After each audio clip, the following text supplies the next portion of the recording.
Salut tout le monde et bienvenue dans cet épisode de Kiss My Ace. Après le départ de Kylian Mbappé du Paris Saint-Germain, c'est au tour de Dominic Thiem de prendre sa retraite à la fin de l'année et de quitter le monde du tennis. C'est de cette actualité qu'on va principalement parler dans cet épisode. Pour ne rien vous cacher, on devait consacrer un épisode entier à Dominic Thiem, mais c'est rajouté cette défaite surprise de Novak Djokovic contre Tabilo au deuxième tour, enfin, en 16e de Troisième tour. finale.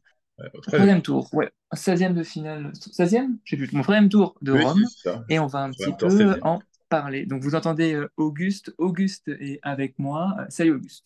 Salut Sam, salut à tous et à toutes. Ravi d'être là pour la 15e de Kiss My Ace. Ouais, donc comme tu l'as dit Sam, moi j'avais toutes mes notes et toutes mes fiches là sur Team là pour tenir et c'est pas que Novak il nous fait un bon caca là. 6-2, Ah ouais, 6-3 un contre petit- à Tabilo, donc forcément c'était pas prévu au programme comme vous pouvez vous en douter. Donc, on va quand même parler de ça, mais bon, la plus grosse partie de l'émission sera quand même pour Dominique. Dominique. Dominique l'Autrichien. Et avec Auguste et donc moi, il y a la troisième personne qui complète ce trio. Salut Alice. Salut, salut. Ouais, non, la grosse défaite surprise de Djokovic bouscule un peu notre agenda. Ça m'arrange parce que moi, j'ai pas trop révisé mes fiches sur Team. Donc voilà, moi, je dis merci Djoko. Même si évidemment, je suis un peu déçue pour lui en quelque sorte. Ouais, c'est une grosse surprise. Mais bon, c'est aussi une belle chose qu'on puisse revenir sur Dominique. En plus, c'est la saison sur terre battue, donc c'est l'occasion vraiment de lui Ouais, faire c'est vrai, c'est là. un petit hommage. Voilà. Donc, pour commencer, on va un peu parler de cette défaite de Novak Djokovic. Novak Djokovic, du coup, sa préparation pour Roland-Garros, c'est assez particulière, hein, quand même, parce qu'après une demi-finale à Monte-Carlo où il a battu Safiuline Musetti de Minor, puis perdu, du coup, dans le dernier carré contre Ruud, il a fait la passe à Barcelone, il a fait la passe à Madrid. On le retrouve donc à Rome où il perd au deuxième tour après avoir gagné contre Corentin Moutet et il perd contre Tabilo en 2-7 sec, 6-3, 6-2 si je dis pas de Ma gaffe. bêtises. 6-2, 6-3. Mais ça revient 6-2, vite. 6-3 à l'inverse. Ça revient vite. Toi, Cinq petits jeux. Cinq cinq petits jeux. petits jeux. Ouais. Cinq petits jeux. Est-ce que bon, je vais pas me lancer de fleurs, mais je m'en souviens quand on avait fait la preview de la saison sur terre battue avec Alice et Thomas, je crois que c'était Thomas, ouais. Non, J'avais non, dit, est-ce que non, en fait j'ai- C'était toi? ouais, Ouais, j'étais. j'avais dit, est-ce que Novak Djokovic, qu'est-ce qu'il va faire en fait dans cette saison sur terre battue? Bon, il reste le Grand Chelem Roland-Garros. Et finalement, pour l'instant, j'ai ma réponse, c'est pas top top Novak Djokovic. Toi, t'en penses quoi de cette défaite? C'est inquiétant ou finalement, il n'y en a plus rien à faire des tournois mineurs pour lui et ce qui importe, c'est uniquement les Grands Chelems Auguste? Ce qui est bizarre, c'est sa préparation parce que, en soi, sur son calendrier, c'est pas nouveau. Enfin, ça fait quand même au moins 5 bonnes années où il allège grandement son calendrier pour tout miser sur les grands chelems parce que il sait bien qu'il y a que ça qui compte maintenant pour lui et pour la postérité. Et donc, il faut quelques petits tournois avant pour se préparer, pour quand même avoir des Un peu de matchs en rythme, quoi. soi et un peu de rythme. Il faisait juste une pause entre Roland et Wimbledon où très souvent il arrive à Wimbledon sans avoir joué sur gazon, mais bon, c'est pas un problème pour lui. Mm. Mais donc là, cette année, ça n'a pas payé. Surtout que là, c'est même pas qu'il n'a pas de match de préparation, c'est quand même pas un titre. C'est que normalement, enfin, Mm. il me semble avoir vu cette stat passer. C'est la deuxième fois depuis 2006 qu'il arrive à Roland sans avoir rien gagné. C'est-à-dire, il y a 2006 et 2018.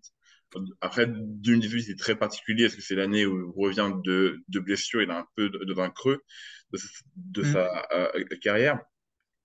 Mais normalement, quand Djokovic arrive à Roland-Garros, il a minimum un titre, mais et souvent plus quand même.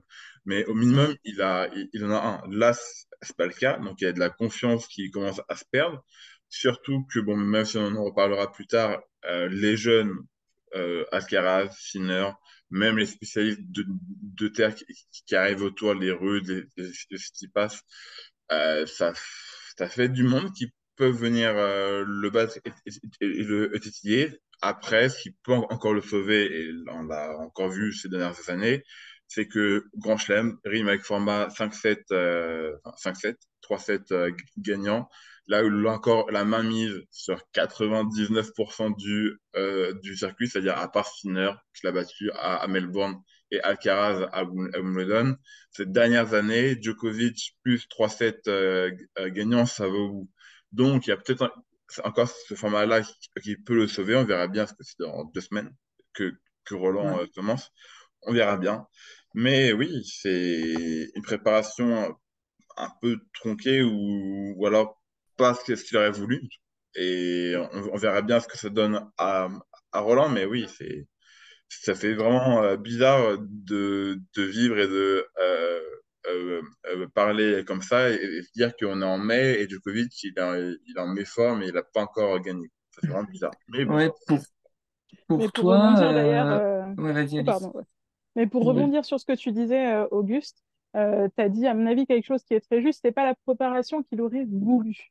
Et là, je crois on touche quand même du doigt à quelque chose qui, bon, encore une fois, Big Three, on s'inquiète jamais pour le Big Three, mais on touche quand même à quelque chose là, parce que c'est pas la préparation qu'il aurait voulu. Certes, avant, il faisait l'impasse sur certains tournois pour se préserver physiquement, par choix aussi, voilà, avec tout l'épisode Covid. Mais là où pour moi ça fait une grande différence, c'est que je ne pense pas qu'il se disait je vais aller à Rome en dilettante. Je vais à Rome pour faire quelque chose, pour bien me préparer pour Roland. Et là, il se retrouve en fait en petit manque de match. Tout est relatif. Enfin, à Roland, on sait que voilà, il peut tout faire. Il l'a déjà démontré. Mais ce manque de rythme qui commence à être un petit peu le leitmotiv de sa saison, c'est là où ça peut, mais encore une fois avec des grands guillemets, l'inquiéter parce que c'est pas ce qu'il aurait souhaité. Est-ce qu'il sera capable de retourner la situation? Oui, évidemment, il en est parfaitement capable. Mais bon, Samuel, tu as peut-être eu du nez hein, en disant qu'en début de saison de terre battue, Non, effectivement. j'allais pas jusque-là, mais je le voyais pas à ce point rien faire, quoi. Je trouve ça assez. Ne pas Et avoir de puis, victoire référence de la saison, c'est mm, quand même mm. super, enfin, c'est particulier, quoi. Et puis pour revenir là-dessus, c'est vrai que oui, il met l'accent sur les grands chelems, ça c'est évidemment sa priorité, mais je crois pas qu'on puisse vraiment dire qu'il met pas l'accent sur un Master 1000 à Rome. Enfin, en plus, voilà, c'était aussi un tournoi où il y avait Rafa. Bon, même si on sait bien que la compétition n'est plus la même, ça restait peut-être aussi un endroit où il voulait quand même imprimer sa marque en l'absence d'Alcaraz, de Sinner. Rafa qui s'en va, c'était l'occasion aussi pour lui de dire voilà, je suis encore là, moi tout va bien, voilà, mes fiat, mais il a manqué cette occasion contre Tabilo. Moi, c'est ça qui me. C'est Ouais. ça. Contre Tabilo, voilà. Mm. Et moi maintenant j'ai une question pour vous parce que là on parle de perte de rythme ou le fait qu'il n'a pas assez de matchs ou de victoires référentes parce que là je suis parti voir ses plus grandes victoires cette saison c'est contre De mineur, non? Minor Ouais. Musetti à Monte-Carlo et Fritz à l'Open d'Australie qui est relativement peu pour quelqu'un qui vise un titre en Grand Chelem. Est-ce que Et quand il bat Fritz est top 10, sinon ça veut dire qu'il a toujours pas battu de top 10 de la saison, hein. est-ce C'est une qu'il est top question que je 10? pose. Non, il était 12. Donc, Voilà. c'est fou quand même. Novak n'a toujours pas battu de top 10 de la Oui, saison. c'est fou, mais c'est une réalité. Et Ouais. donc maintenant, une question que je me pose et que je pose à vous aussi, est-ce que pour vous, ce serait fou, hein, mais est-ce qu'il serait prêt à dire, j'ai pas les matchs qu'il me faut, peu importe si je suis un peu crevé enfin, un poil crevé pour Roland, mais je vais jouer à Lyon ou à Genève, là, la semaine prochaine, pour avoir des matchs. C'est drôle parce que c'est une question, qui m'est venue quand on en parlait aussi. Euh, si, comment dire, je pense pas qu'il fera ça, hein. Je vois pas Novak Djokovic aller dans un ATP 250 si c'est pas en Serbie ou si c'est pas pour préparer l'Open d'Australie. Je Hmm. vois pas Novak Djokovic faire ça. Après, euh, c'est une réflexion qui se tient, mais Je pense qu'il est plus dans la réflexion de, certes, j'ai pas de rythme, mais j'ai 2 semaines. Enfin, Roland-Garros, ça dure 2 semaines. Donc, les premiers matchs, enfin, j'ai le temps, en fait, de me mettre en rythme sur mon premier, sur mon deuxième et sur mon troisième tour pour arriver en forme sur cette deuxième semaine, parce que je pense quand même que Novak va aller en deuxième semaine, et pourquoi pas postuler pour un titre. Je pense qu'il va plus réfléchir comme ça, quoi. Il a le temps de se mettre en forme en première semaine de Roland-Garros. Je sais pas ce que tu en penses, Alice, toi. Ouais, Moi, je me demande s'il fait pas une petite réflexion de staff aussi. Bon, après, c'est un peu juste hein, là Ouais. pour ajouter quelqu'un à son staff juste avant Roland. Mais en même temps, voilà. Ivan Izevich est parti, hein, d'ailleurs. Enfin, Oui, ah bah là, oui, c'est tout. oui, oui. il a Et vraiment puis, plus personne il y a avec deux lui. personnes. Il y a deux Oui. personnes qui sont parties de son staff. Donc, moi, je me demande s'il prend pas ce petit temps pour réfléchir au niveau de son staff. Après, parce qu'aller à Roland tout seul, avec les doutes qui sont les siens, enfin, Mhm. les doutes qui sont les siens, je ne sais pas, hein, peut-être qu'il ne doute pas. Mhm. Bon. Euh, c'est peut-être aussi même essayer de penser plus loin. Bon, bah, ok, je pense pas forcément à Roland comme un objectif, voilà, mais j'ai du mal à me dire quand même qu'il voit pas Roland comme un gros objectif parce que c'est aussi là que vont se jouer les jeux. Et même s'il n'est pas en quête de gros titres ou que les jeux sont pas forcément un objectif en soi, ça reste quand même la petite chose, la seule chose qui peut potentiellement manquer à son palmarès si tant est qu'il y ait quelque chose qui manque à son palmarès. Donc, ça me paraît étrange qu'ils zappent Roland ou qu'ils mettent Roland en sourdine, quoi. Ouais. Euh, voilà. Donc peut-être que je pense pas qu'il va aller jouer un autre tournoi. Ou alors peut-être qu'il ira jouer le Challenger de Bordeaux, on sait jamais. Mais Oh la vache. On y va tous, hein. écoute, Moi, on sait vraiment. jamais. Là, on y va tous. Mais bon, non, je pense pas qu'il va jouer un autre petit tournoi. Il va se poser des questions, va s'entraîner et puis il va Ouais. aller à Roland le couteau entre les dents. Toi, Auguste, je te retourne ta propre question. Ouais, non, moi j'ai un doute quand même. Même si en soi, je pense que ce serait pas si mal pour lui, mais je pense pas qu'il va le faire. Je pense qu'il va suivre ce que tu as dit, Sam. Il va vraiment se dire, je m'entraîne vraiment pendant 2 semaines à fond sur Terre, et puis mes 3 premiers tours, ça me servira d'entame et de mise en confiance pour arriver à terme en huitième contre un top de 20-30 mondial et avoir une première plus belle petite victoire pour ensuite, je sais pas, tomber sur un, je sais pas, Rublev ou Fritz, Ouais. un gars comme ça, et pour ensuite monter.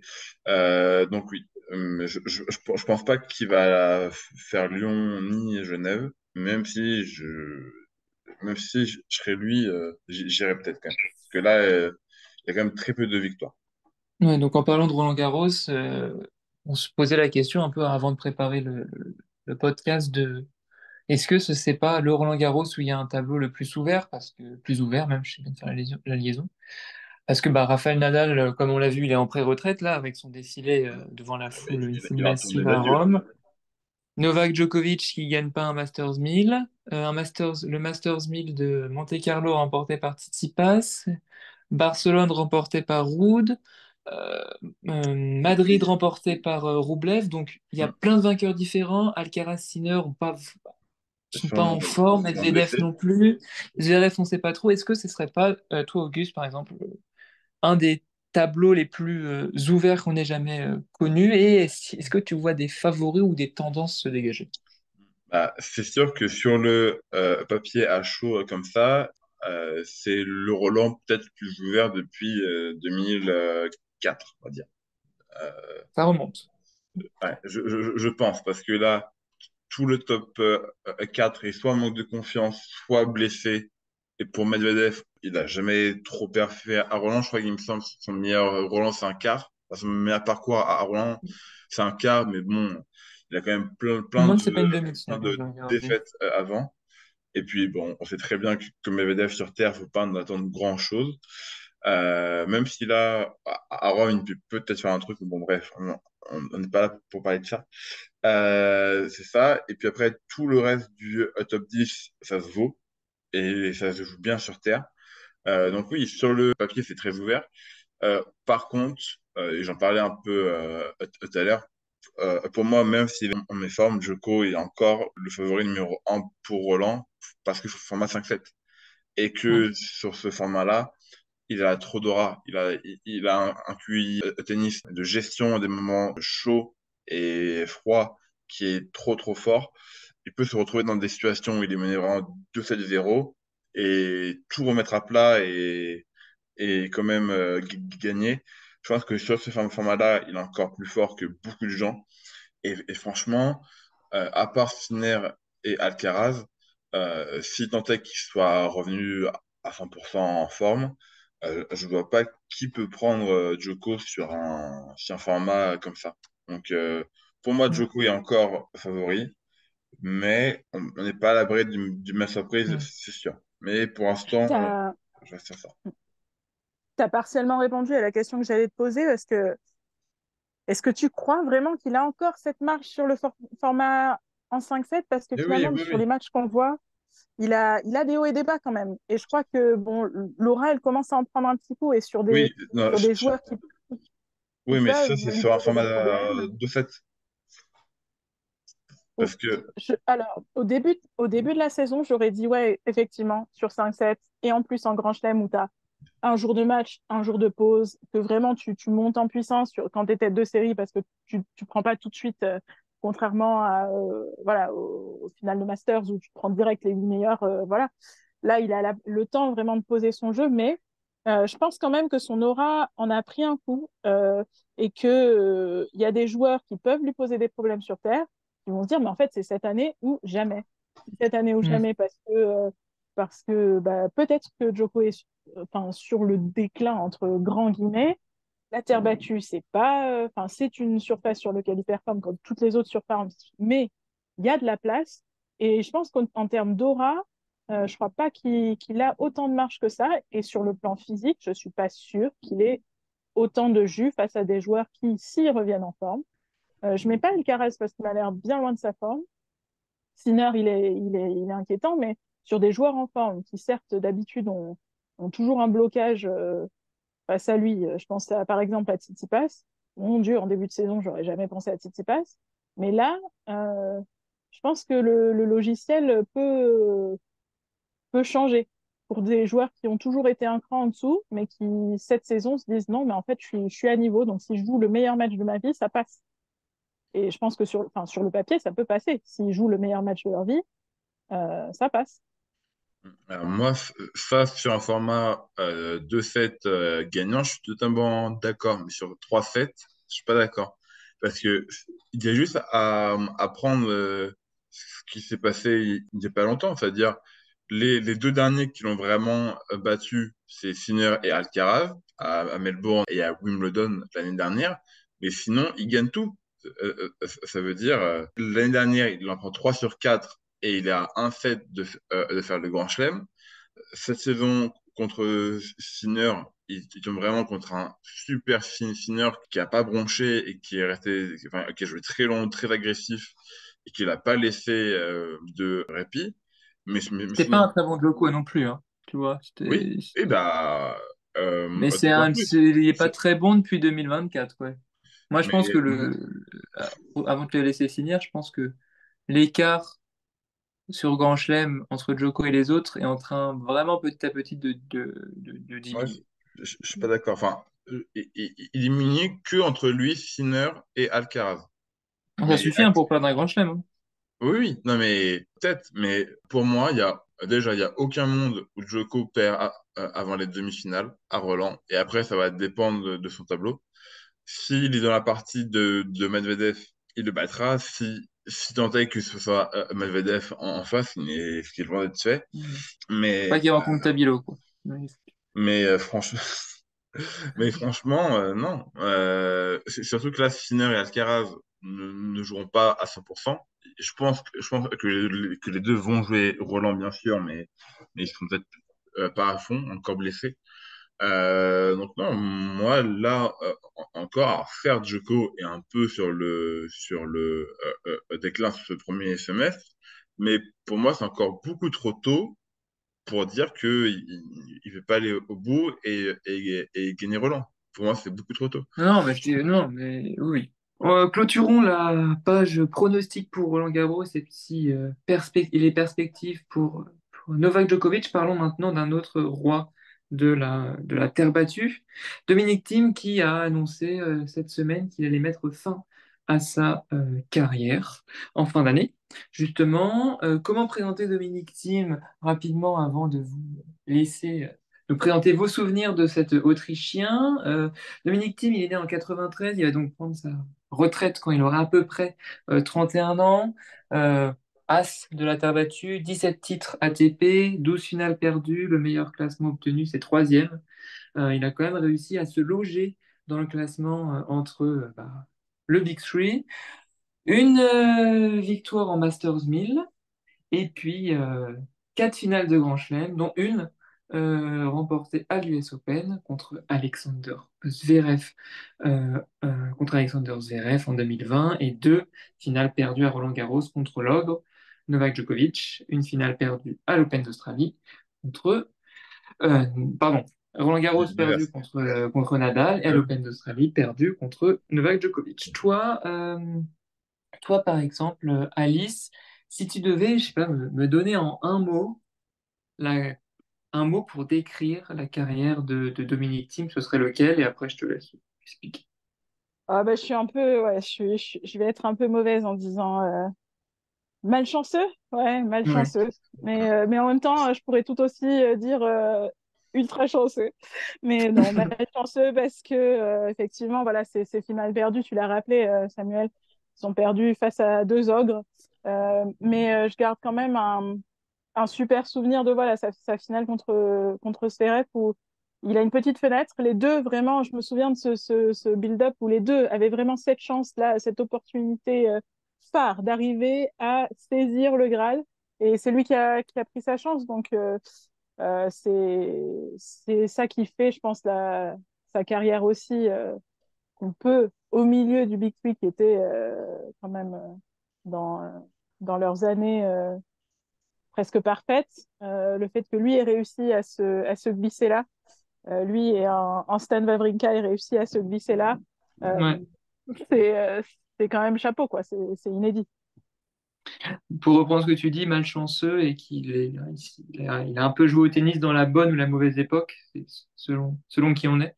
Juste après sa défaite, du coup, contre Novak Djokovic à l'Open d'Australie 2020, il déclare c'était sans doute plus facile de gagner des grands chelems à d'autres époques. Je pense qu'il n'a pas tout à fait tort. Toi, Auguste, un mot pour décrire la carrière de l'ami Dominique. Alors, c'est vrai que malchanceux, c'est un bon mot. J'irais. Ah, en fait, j'irais plus sur demi-teinte ou mitigé parce que d'un côté, il a fait d'énormes exploits. Déjà, tenir tête au Big Three, c'est incroyable. Mm. Même là, je te mets quelques notes. J'ai noté que il va quand même 5 fois Djoko, 5 fois Roger, 6 fois Nadal, ce qui n'est pas rien du tout. Surtout, Non. moi, ce qui m'a surtout surpris, c'est qu'il est en positif contre Roger. Il a 5 victoires Mhm. pour deux défaites. Ouais. C'est ultra fort. Même si lui, il est arrivé sur la deuxième partie de carrière de Federer, mais c'était encore une partie où Federer gagnait des grands chelems. Donc, à un moment, faut quand même respecter. Mais d'un autre côté, il y a des défaites frustrantes. Je pense surtout à ces deux finales au Masters. Il y en a une contre Tsitsipas et une autre contre de tête Medvedev, non? Ou Zverev, je sais contre plus. Medvedev. Il me semble que c'est Après Medvedev. avoir fait un parcours de fou, hein, Oui, c'est ça. en Oui, sortant c'est ça. C'est Nadal, en contre sortant Medvedev. Djokovic. Et c'est coup sur coup. C'est Medvedev en 2020, Tsitsipas en 2019. Ouais. Et ces deux finales-là, sur ces deux masters, il fait un énorme parcours et à la fin, il perd tous ses moyens ou alors, enfin, il perd tous ses moyens sur les points clés parce qu'en soi, il fait deux grosses finales, bien sûr. Euh, mais sur les points clés, enfin, sur les jeux qu'il fallait prendre, à chaque fois, il rate, donc c'est un peu dommage. Finale à Melbourne, je suis quasiment sûr, je vais aller vérifier ça tout de suite, mais Bah, bon, je peux te dire, je moi, suis sûr de moi. tout de suite. Il mène 2-7-1 contre Djoko. Oui, Il perd 2-7-1 contre Djoko. Enfin, Imen, Imen. il mène 2-7-1 contre Djoko, il finit malheureusement. Et c'est tous ces petits trucs-là qui, Bah, qui oui. m'embêtent un peu. Mais en même temps, c'est une grande carrière, parce que déjà être en finale de Grand Chelem à l'époque où il a joué, c'est déjà très fort. Le faire plusieurs fois, c'est les plus. Être top 3 et avoir un Grand Chelem, un Master 1000, c'est quand même très fort.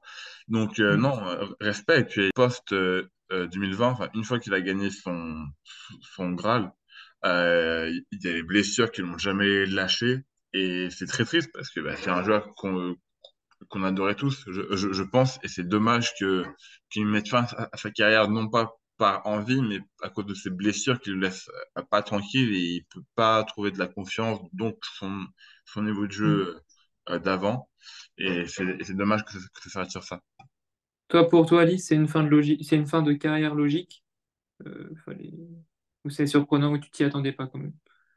Oui, c'est une fin de carrière logique. Peut-être, ouais, je pense on peut le dire aussi, mais euh, t'as utilisé un mot, Auguste, frustrant, et je pense que c'est ça aussi. J'ai mis chanceux pour essayer de finir sur une bonne note, mais il y a quand même aussi, moi, quand je pense à Dominique Thiem, il y a des petites choses frustrantes qui nous restent en travers Comme de la quoi? gorge, et bah, je dirais, ça, ouais, sa finale, enfin, c'est sa finale de Masters. Moi, je me souviens bon, c'était dommage. On se disait que là aussi, il aurait pu remporter ce tournoi. Et puis, bon, qu'on adore tous. Alors là, je pense que je vais pas me faire forcément des amis, mais je vais le dire. Oui, bon, c'est mitigé. J'ai beaucoup aimé regarder son jeu. Après, j'ai moi aussi un peu en travers de la gorge l'épisode Covid. Je ne sais pas si vous vous en souvenez, mais j'ai une petite pensée quand je vois la carrière de Dominic Thiem et les galères qu'il a subies post-2020. Une petite pensée pour Inès Hibou. Alors, je ne sais pas si vous aviez suivi cette affaire-là, mais enfin, pendant le Covid, au moment où il n'y avait plus de tournoi, euh, Djokovic avait proposé que les joueurs mettent en place un fonds de solidarité. Il y a des joueurs qui ont voulu y participer, d'autres non, pas du tout. Et c'est leur choix, on ne peut que respecter leur choix. Mais voilà, Dominique Thiem, lui, avait été pas virulent, mais quand même assez, assez sec en disant, voilà, si on joue au tennis, c'est difficile pour tout le monde, c'est partout pareil. Ceux qui, euh, ceux qui jouent au tennis sont quand même dans la grande majorité extrêmement privilégiés. Et il y avait une tenniswoman algérienne qui lui avait répondu en disant que voilà, bon, c'est pas forcément pareil pour tout le monde. C'est Mm. les conditions dans lesquelles on commence le tennis et on peut évoluer dans le tennis sont quand même sensiblement différentes quand on joue en Europe, aux États-Unis, parfois même en Asie, mais il y a quand même et en Afrique. Et elle avait souligné ça. Et la réponse de Dominique Thiem avait été oui, bien sûr, je mets pas tout le monde dans le même panier, mais ça venait un peu tard. Donc voilà, moi effectivement, je regretterais le joueur, mais pas forcément l'ensemble du joueur et de la personne. Ouais. Non, t'as raison, il y avait, j'aurais bien voulu faire ça dans mon quiz, mettre plusieurs déclarations un peu surprenantes de Dominique Thiem et dire laquelle j'ai inventé, laquelle a été vraiment sortie, enfin, laquelle a vraiment été sortie de sa bouche. Mais bon, je l'ai pas fait, mais c'est vrai que et cette histoire, du coup, était quand même assez médiatisée et j'avais vu des reportages sur cette joueuse, j'ai oublié son nom, cette joueuse algérienne qui expliquait bien la situation. Donc, si vous voulez retrouver ça, c'est assez simple de retrouver ça sur Internet. Maintenant, du coup, on va, chacun votre tour, vous allez me donner bah, votre souvenir, euh, votre souvenir marquant de Dominique Thiem. J'ai peut-être commencé, moi, pour ouvrir le bal.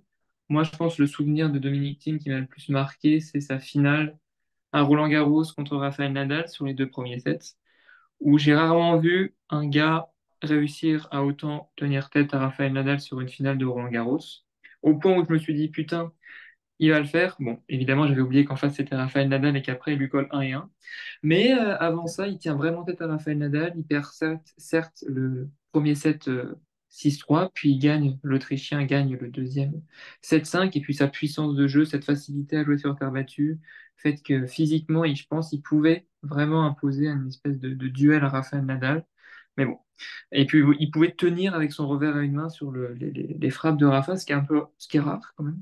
C'est vraiment un moment où je me suis dit putain, il est quand même bon il est quand même très très très très bon ce joueur. C'était sans compter que Rafa est encore plus fort. Toi par exemple, Auguste, c'est quoi ton souvenir marquant de Dominic Thiem? Hum. J'en ai plusieurs que j'ai du mal à départager. Je pense que je vais rester à Roland-Garros, mais sur le tour précédent, en demi-finale, quand il bat Djoko. Mm. Donc, il me semble que c'est aussi en 2019, hein, si je dis pas de bêtises. Oui, Yes, oui. c'est ça, en 5-7. Et donc, on en parlait tout à l'heure quand on parlait de Djoko, mais le battre sur un format 5-7, c'est extrêmement dur. Enfin, à part les Murray, Nadal, Federer, Wawrinka, il y a peu de monde qui l'ont fait.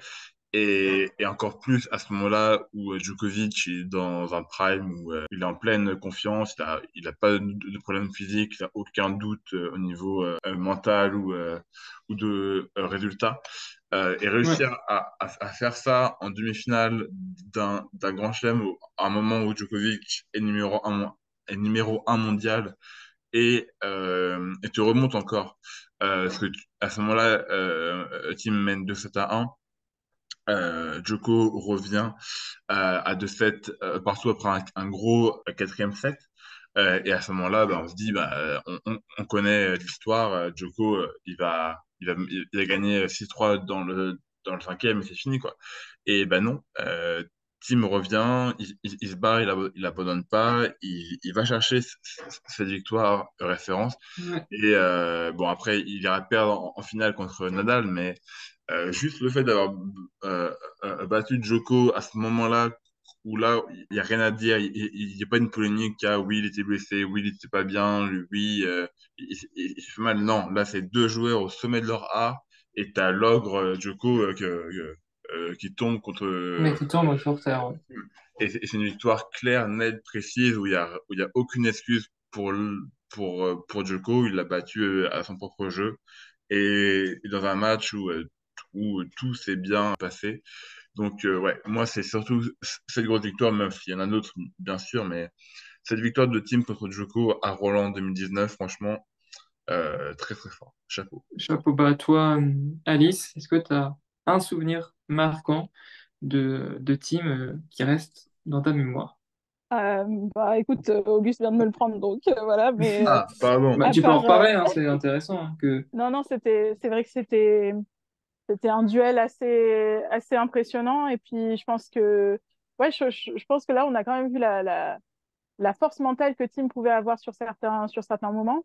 Il a pu paraître un peu plus friable des fois sur l'ensemble de sa carrière, mais là, c'est vrai que bah, face à Djoko, il ne planche pas. Donc, ouais, pour moi, c'est un souvenir marquant. Est-ce que pour vous, enfin pour toi, Alice, c'est le joueur qui s'est rapproché le plus du Big Three en enlevant, enfin, on enlève Andy Murray.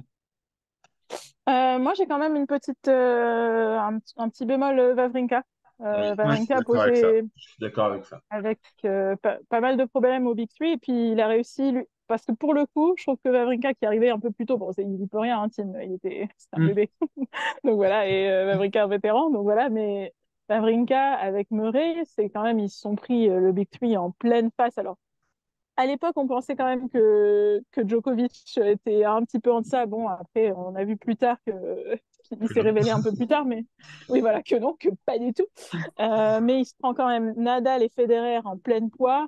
Non, pour moi, il y a quand même Wawrinka au-dessus et Tim. Tim, il a pris sa chance au moment où il fallait. Il a vu le creux et il a fait ce que beaucoup de Ouais. joueurs de sa génération n'ont pas Si, réussi à faire, alors qu'ils avaient plus d'opportunités, à mon avis. Donc là-dessus, ouais. chapeau bas. Lui, quand il a eu l'occasion, il l'a chopé direct et c'est bon, on n'en parle plus. Par Donc, rapport à, et je sais pas, c'est... un Del Potro, un Medvedev, à ces gars qui ont quand même Ouais, réussi. Ouais, c'est Il se ça. place au-dessus, Dominic Thiem. Bah, oui, oui, oui, oui, pour moi, oui. Mais, Et ou Silic, par exemple, oui, bah, aussi. alors, ah, moi, je ouais, me mets ouais. dans une cave un peu à part parce que enfin, sur sa C'est pas la carrière, même génération. ouais, Ouais, je sur sais pas. sa carrière, je pense que je le mets au-dessus d'un Silic et d'un Del Potro, de peu, mais je mets Medvedev. Même d'un Del Potro, c'est quand même quelque chose, hein. Oui, Lui, c'est vraiment oui. tapé Enfin, les années Nadal, moi, je pense que, Nadal Federer très très fort quand même, tu vois. C'était. franchement, si on fait un classement Oh, très, la très demi-Crèvecoeur. rapide, Oh là si là, on fait ouais. C'est vrai que un Delpo. classement, si on met un classement vraiment très, très rapide, il y a Djokovic, Federer, Nadal en haut. En dessous, Murray. Oui, Enfin, en dessous, Murray et Wawrinka, vraiment au même niveau, parce que quand même, les deux, ils réussissent à prendre 3 grands chelems contre les fous, là, et à une époque où les trois sont dans leur prime et ils sont injouables, et ils réussissent à prendre 3 grands chelems, quand même. Euh, Après, en dessous, je mets Medvedev, seul, et encore en dessous, après, Tim et Del Potro, et encore en dessous, Silic. Parce que, en fait, ok. la diff avec un Medvedev, c'est que certes, il a fait que un grand chelem, où il bat Djoko. Déjà, ça fait une diff, parce que battre Djoko qui est en quête de grand chelem calendaire et battre Zverev, c'est déjà pas la même. Et surtout, Medvedev a beaucoup plus de Master 1000 et de Masters, enfin, dans les autres Ouais, il arrive dans une époque un tournois. peu un chouïa plus tard, du coup, c'est plus Il pratique, arrive quoi. aussi à une époque, un chouïa plus tard, c'est vrai. Ouais. C'est Mais vrai, mais je mitige quand même, parce qu'il arrive quand même sur le Medvedev, il arrive sur Djoko qui est en pleine bourre, quoi. Qui va Oui, oui. chercher les derniers Mais grands bon, chelems. Alors, mais il arrive sur une saison intouchable de Djoko quand même. Et il oui. prend.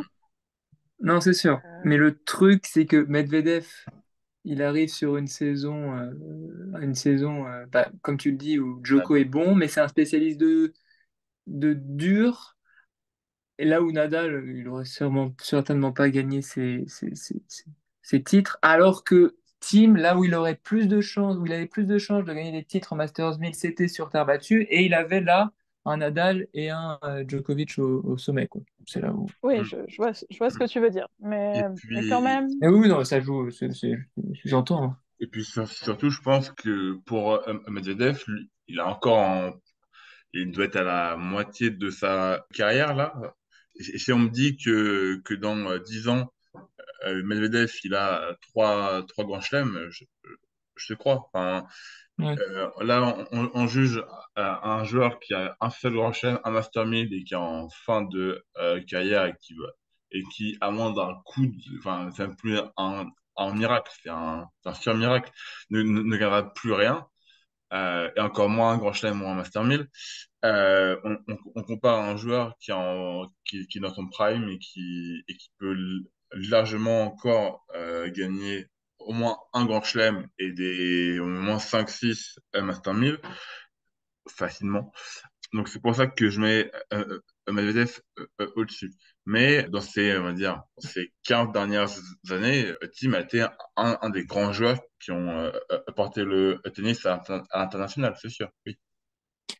Du coup, deux petites questions pour toi, Alice. Est-ce que tu es d'accord avec ce positionnement de Dominic Thiem dans la hiérarchie? Et juste après, est-ce que tu penses qu'il aura un bel hommage à Roland-Garros si il arrive à atteindre le tableau principal? Parce qu'il est 117e mondial actuellement. On ne sait pas encore s'il aura une wildcard. Bon, dans l'expectative que oui, est-ce que tu penses qu'il aura un bel hommage dans l'idée que bah, il va jouer son premier tour sur le Philippe Chatrier, ou tu penses que les organisateurs vont un petit peu le délaisser?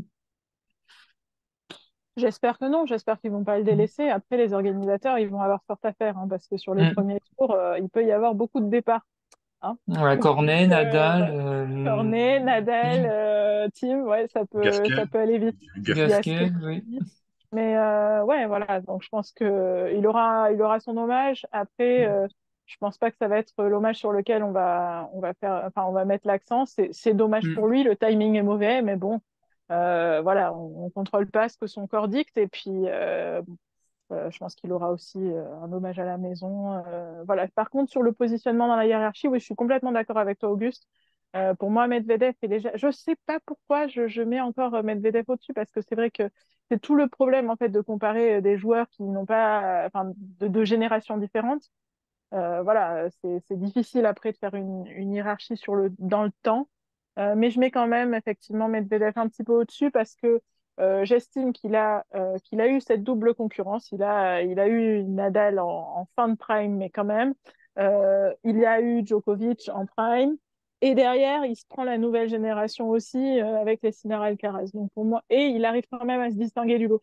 Donc pour moi, Medvedev est un poil au-dessus. Là où Thiem bah, pêche physiquement, c'est pas de sa faute non plus, mais pêche un peu plus. Et puis voilà, le palmarès en fin de carrière, je pense, ne sera pas le même pour ces deux joueurs, comme tu l'as dit, Auguste. Donc sur ce classement, voilà, par rapport à Medvedev, je le place aussi là. Et oui, Del Potro, malgré tout l'amour, le mot un peu fort, mais toute l'affection, voilà, c'est le mot que je cherchais, l'affection que je porte à ce joueur, tant pour son tennis que pour son état d'esprit. Euh, oui, pour moi, Thiem est un petit peu au-dessus quand même. Voilà. Pour du coup finir sur Dominic Thiem, comme on l'a fait avec Alizé Cornet, un petit quiz. Je rappelle que Alice est tenante du titre après sa victoire contre Thomas. Du coup, je lui ai amené un nouveau challenger, Auguste, qui m'a dit qu'il sentait bien. Du coup, 5 petites questions et puis voilà, on va voir si Alice connaît aussi bien Alizé Cornet que Dominic Thiem. Pas de pression, hein. Du coup, première question, c'est la plus dure, hein. C'est la plus dure. Euh, Chacun votre tour, et Auguste, tu vas commencer comme t'es le petit nouveau dans ce quiz. Chacun votre tour.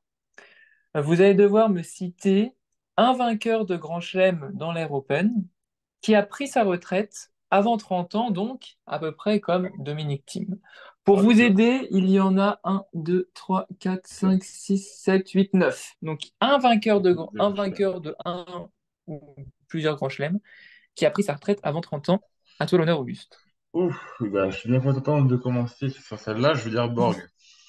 Bien joué, 26 ans. Et bon, Ah on là le là, je compte te parce qu'il a déteste, pris c'est sa pas première juste. retraite à 26 ans. Bon, après, il est revenu, mais on s'en fout.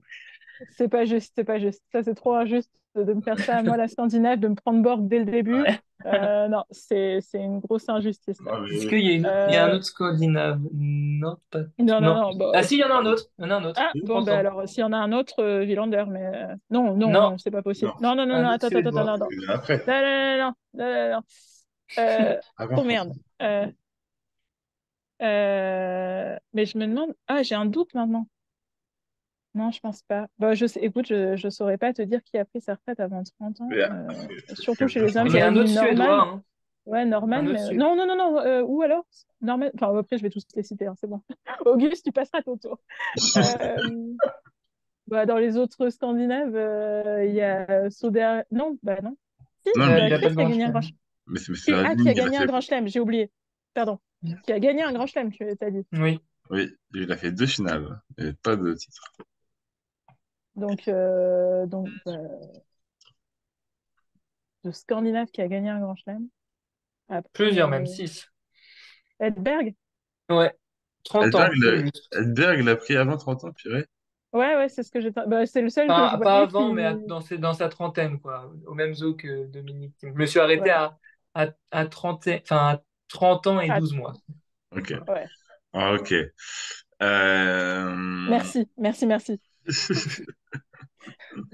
Il en reste un, 2, 3, 4, 5, 6, 7 quand même. 7, purée. 7, 7, 7, 7. Attends, moi, c'est le avant 30 ans qui me bloque là. C'est clair, hein, non, mais attends, Euh, c'est affreux comme barre. est-ce, est-ce que Jim Cougar, ça marche ou pas? Tout à fait. 30 ans aussi. Jim Courier. Pas mal, Il faut chercher pas loin mal. celui-là, purée. Ouais. Maintenant, il en reste du coup 6. 6, et c'est tous des gars qui ont pris leur retraite après Jim Courier. Ouais, j'allais dire, on peut avoir Donc, donc après une barre 2000, quoi. temporelle. Ok. C'est que des hommes, hein. Oui, j'ai pas fait les femmes. Parce que les Donc, femmes. là, donc attends, Après 2000. on se fait un peu parce que c'est quand même vachement dur le après 30 ans. Donc, c'est dans les années 2000, du coup. 2000 ou 2010. Ou qui, Sur les chiffres. Plutôt le 90, plus. ouais. 90-2000, non? Oui. 90-2000. Oui, il y en a pas un qu'on a pris. En 2010, ça n'existe pas, parce que. Non, mais Voilà. Oui, oui, bah ils ont pas 30 ans. Ouais. Enfin, je me Pour comprends. des raisons évidentes. Voilà. Qu'est-ce que je Bo- peux bo- bo- vous aider? bo- Le plus récent, c'est un gars qui a gagné un grand chelem. Euh, qui a gagné un grand chelem. Euh, J'ai envie de dire une énormité. Je peux Vas-y. dire des énormités aujourd'hui? Oui, oui. Philippe Poussis. Non. Même pas. Ah là là. Mais il a pas gagné de Grand Chelem, il a été en finale, je C'est crois, vrai, c'est vrai, c'est vrai. à Wimbledon, mais il a pas gagné de Grand Chelem. Non, il n'y avait pas de. Philippe Aussi, il était quoi? Il était grec ou il était australien? Il était australien, je C'est crois. australien, Non? il me semble. Est-ce qu'il y a un Australien? Oui, je crois qu'il y a un Australien, mais c'est pas Philippe. Je vous aide pour un. Donc le dernier à Un avoir pris sa Australien. retraite à 30 ans, c'est comment dire? C'est un gars qui a pas mal buté contre Roger Federer, surtout à Wimbledon, où il y a eu une finale Roddick. assez mémorable. Non, pas du Ouais, tout. c'est Roddick. Non. Roddick, ouais. Roddick, il Non, a il pris avait pas avant 30 30 ans. ans? Avant 30 ans? 30 ans, 30 ans. Waouh, Ah j'aurais ouais. jamais dit ça. Ah ouais, J'aurais moi aussi, jamais ouais, dit. je pensais qu'il Eh qu'il ben, avait au moins 32, 33, quoi. ah, Ok, Ah ouais. facile. non. J'aurais jamais dit Roddick. Attendez, je vais vérifier, hein, mais normalement, oui. Non, mais on te fait confiance, hein. Mais, mais pour moi, Andy Roddick, il a pris sa retraite beaucoup plus tard. Attends. Oui, oui, il a annoncé jeudi, il a annoncé le jour de ses 30 ans qu'il prendrait sa retraite après l'US Open. Ok, bah, fort. J'aurais jamais dit Roddick. Donc voilà, bon, on va pas tout. Du coup, les Vas-y. autres, ils sont durs. Je vais donner la victoire. Vas-y, Auguste, Non, non, toi, t'en mais auras un. Tu peux je te nous donner laisse. des petits indices, des petits quiz, des quiz dans le Ouais, quiz. Il y en a un qui a, Tu vois, il là, y tu en a nous as dit. un, il y en a un qui, il était complètement fou. Il était russe. Il a gagné deux grands chelems, un Open d'Australie, un US Ah, Safin? Open. Safin? Ça fait... Safin, 29 ans, Safin, ouais. 29 Ah ans, putain. C'est 29 un ans. Et âge, après, hein. bon, ils sont un peu moins connus. C'est Albert Costa qui a gagné un Roland Garros. Qui a gagné un Roland Garros. c'est vrai, Costa a gagné Roland-Garros. Oh là là, oui. Il y en a un quand même qui a gagné deux US Open, c'est Patrick Rafter. Attends, ouais. J'y vais, Mais 29 ans. tous ces joueurs-là, j'aurais jamais dit qu'ils avaient pris leur retraite avant 30 ans. À J'aurais 30 ans, jamais ouais. dit. Ouais, moi Ouais. aussi.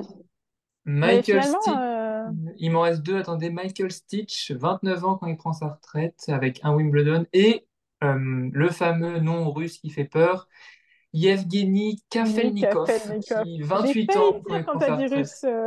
quand t'as dit russe, je pensais pas à sa film direct, mais après, quand t'as dit complètement fou, bon, Ouais, Felnikov n'était pas non Kafelnikov. plus complètement fou, Kafelnikov, mais... c'est fou, 28 ans sa retraite, le gars, il avait envie de voir ailleurs, hein, je pense. Parce que, Mais ça montre le trend quand même que, ouais, il y a peut-être 10-15 ans, les gens avaient envie enfin, les joueurs avaient envie d'avoir une vie après le tennis.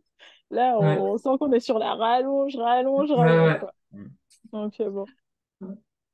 Donc, bon, au niveau des points, je vais donner un point chacun, parce que je suis gentil. Allez, 0,5 pour Auguste. Parce que Je pense que quand même un Auguste vi- aurait dû Ok, gagner un point Auguste, ce zéro point. Alice. Ok, ok, merci. Donc, Dominique Thiem, il a été numéro 3 mondial. Numéro 3 mondial, enfin, son meilleur classement, il l'a obtenu en mars 2020.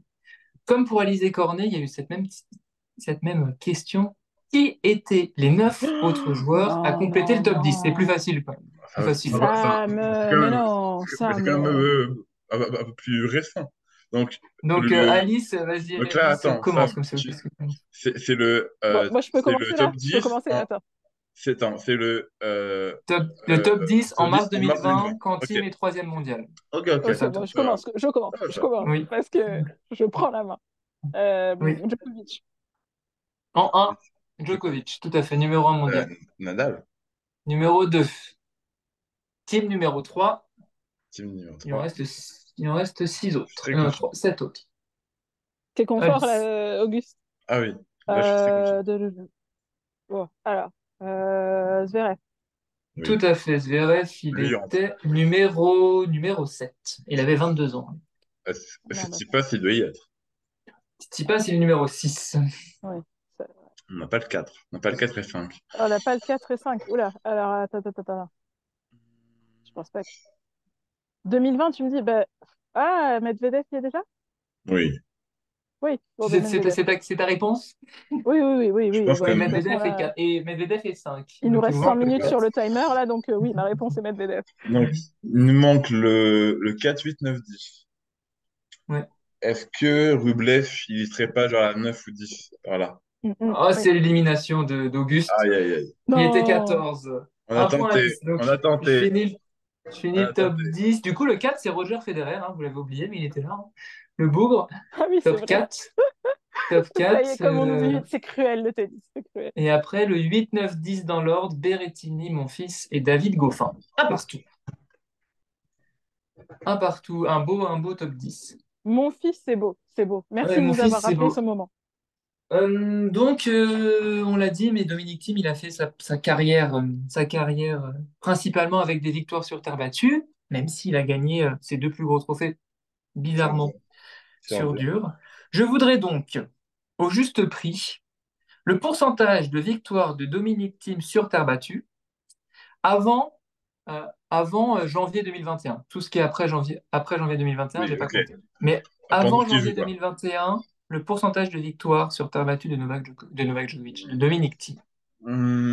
Au Ouais, juste Oh, le prix, lapsus, Auguste. le il lapsus. doit être haut quand même parce que même s'il gagne pas de Master 1000 sur Terre, chaque fois il était en quart ou en demi. Allez, je vais taper 78%. Ok. Alice, Moi, je dirais 82, que je pense qu'il joue beaucoup. il joue Donc, beaucoup. 325 matchs sur terre ouais, donc, battue, 311 matchs sur dur intérieur et extérieur. Donc 82, 78 pour Auguste. C'est Auguste qui est le plus proche, parce que c'est 76% Let's de go. oh, oh. victoire, Let's go. d'après mes calculs savants. Donc 247 victoires sur les 325 matchs joués sur terre battue pour Dominic Thiem avant janvier 2025. De 1 Auguste, c'est très serré. C'est très serré. Allez. Ok. En 2016, Dominic Thiem est le premier joueur de l'année, donc de l'année 2016, à réaliser quelque chose. Je vous laisse réfléchir, qu'est-ce que ça peut être? Je vais vous donner son palmarès en 2016 et vous allez devoir me dire en quoi c'est le premier joueur, pas le seul de l'année 2016, mais le premier à réaliser ce qu'il a réalisé. Donc notre ami Dominic Thiem en 2016, attendez, j'ai perdu le machin, mais je vais le retrouver. Voilà, en 2016, hop, j'ai perdu. En 2016, il remporte plusieurs victoires. Une à Buenos Aires, une à Acapulco, une à Nice, Ah, ouais, une à peut-être Stuttgart, une, et c'est tout d'ailleurs. C'est prêt à faire quoi du coup, Alice, à toi? à gagner un tournoi dans chaque catégorie, je sais pas. Ça peut être, Dans chaque catégorie, genre ATP ouais, 500, ouais, mais t'en as ok, cité trop, donc du coup, je me dis que. ok. Oh, bah, À toi, Non, non, Auguste. ça veut pas être ça. C'est pas Master 1000, il n'est pas de grand chelem. Bon, aide pas ton adversaire. Donne-nous une. Euh, hmm. Non, c'est pas le premier quand même. Attends, t'as dit Buenos Aires, Acapulco, Nice, Stuttgart. Ouais. Il n'y a aucun lien. si, ouais, si, si. Euh, hmm. Non, là, c'est vrai que ça m'aide pas trop, là, ce que tu me dis. Ok. On n'a Euh, plus que 10 secondes. est-ce que est-ce que c'est le premier joueur à remporter deux titres sur chaque continent? Non, aucun des deux n'a la bonne réponse. C'est le premier joueur en 2016 à remporter un tournoi sur chaque surface, parce qu'il gagne à Ah, Stuttgart, c'était mon deuxième truc. il gagne à Putain. Acapulco et il gagne à Nice. Donc c'est le premier joueur. Donc il a quand même gagné Mais un du coup, je tournoi pensais. Du coup, sur herbe. comme t'en as cité quatre surfaces, j'étais, ah bah non, ça peut pas être ça. Ouais, c'est vrai. Mais Non, oui, oui, non, mais t'as brouillé alors les pistes, moi, Samuel. moi j'ai été brain parce que quand tu m'as dit Stuttgart, comme chez les filles, il y a eu Stuttgart il y a pas longtemps que c'est sur Ouais, terre. c'est Moi, vrai. c'était soit terre, enfin, soit dur, soit terre. Alors que chez les hommes, ça joue sur gazon, bien sûr. Et j'étais perturbé, donc j'ai pas du tout pensé à ça. Mais bien joué. Donc, jamais de gros résultats, enfin, non, assez normal pour Team sur gazon, à part cette victoire à Stuttgart, c'est un huitième de finale au maximum à Wimbledon. Et avant janvier 2021, c'est 51% de victoire sur gazon et 57,8% sur dur intérieur et extérieur. Dernière question pour vous départager. C'est un vrai ou faux, donc ça va aller vite. Dominic Thiem a-t-il plus de victoires contre Nadal sur terre battue que Novak Djokovic. Ma question est, qui des deux joueurs, donc Novak Djokovic et Tim, a battu le plus de fois Nadal sur terre battue? Est-ce l'Autrichien ou le Serbe? Tim, il a 3 ou 4 victoires. Djoko, il a 2 à Roland. Non, Alors réfléchis dans ta je tête, hein, faut que tu mettes de la liste. je dirais Ouais, Djokovic. parce que tu... Ah, parce que tu nous la poses, moi je dirais Tim. Mais bon. Moi, je dirais Djokovic quand même. Et vos réponses? La victoire pour Auguste, c'est en effet quand même Novak Djokovic, faut pas déconner, qui a remporté 8 victoires contre Rafael Nadal sur terre battue, quand Tim en a 4 quand même, et c'est le deuxième joueur à avoir remporté le plus de victoires contre Nadal sur terre battue, ce qui est quand même pas une mince affaire. Malheureusement, Alice, tu as été détrôné. Tu as été Let's go. détrôné, mais on va attendre la retraite d'un nouveau joueur pour... Sans surprise, je... il avait fait des fiches, donc je savais. Donc voilà. Voilà.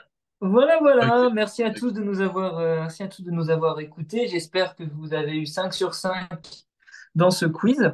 Et on se retrouve la semaine prochaine pour débriefer Rome. Rome, Rome, bien pour sûr. débriefer la fin de Rome. Allez, salut. Salut tout le monde. Salut, salut tout le monde, merci de nous avoir suivis.